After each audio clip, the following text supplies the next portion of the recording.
Gentlemen, welcome to Fight Club. The first rule of Fight Club is, you do not talk about Fight Club. The second rule of Fight Club is, you do not talk about Fight Club. That infamous dialogue resonates some of the best things this film has to offer. Its dark, gritty cinematography and bold philosophical narration gave the audiences a clear view of what our world has become. Though this film was made in 1999, its messages are still practical until this day. Some people might say that this movie is nihilistic, telling us to be an anarchist. But Fight Club is not a revolutionary terroristic movement that promotes us to use violence to solve our problems. Fight Club is trying to tell us the reality of our lives. It is both prediction and solution. Here are a few messages from Fight Club that resonates our today's societies and modern world.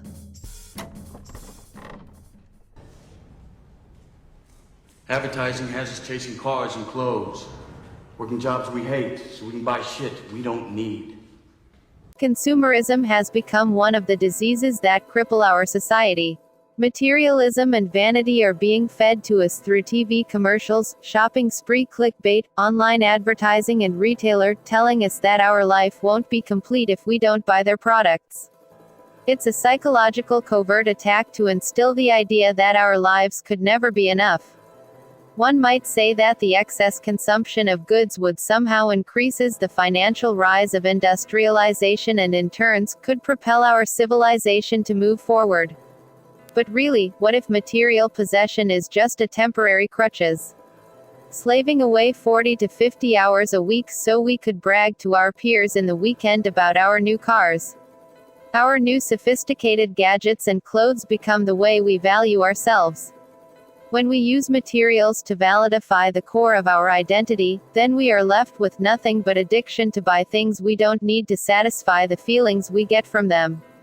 The line between the wants and the needs has been blurred.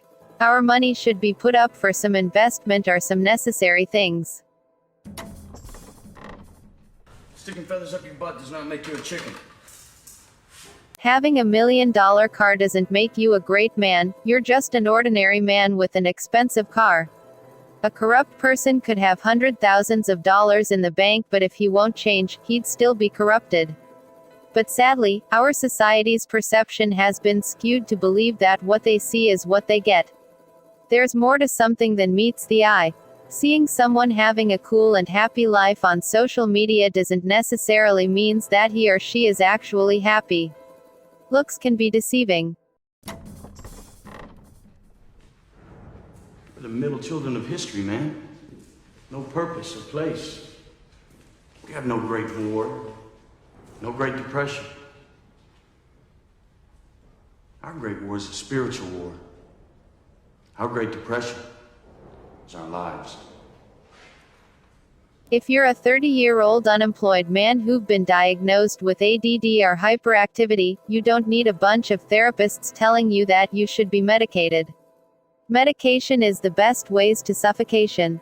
What you need to do is to get your freaking act together and start taking charges of your own life.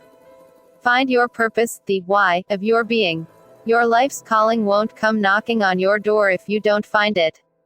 Being hyperactive and doing things that you love or doing something to make your future better is not a bad thing. It is much better than living in an autopilot from day to day, being trapped in the rat race. Living is not the same as being alive. You're not progressing if you're not moving and changing. Stop trying to control everything and just let go. Let go! All right, fine. Letting go is not about being nihilistic or throwing away all your material possession and start living your life in null. But it's about visualization and imagining what could have happened. If tomorrow you wake up with nothing but your soul self, would you start taking some actions? What could possibly happen if you started to live your life freely, stripping away all the worldly possessions and begin to focus on something bigger than that? Above all, the only way to overcome our fear is to put ourselves in the driver's seat, instead of dwelling and letting emotions control our life. Impulsivity won't turn into productivity. Our lives shouldn't be a checklist of comparison, it should be a journal of advancement. You only have one life, and if you know you'll die tomorrow, how would you feel about your life? Stop trying to control everything, embrace every possibility and face whatever may come.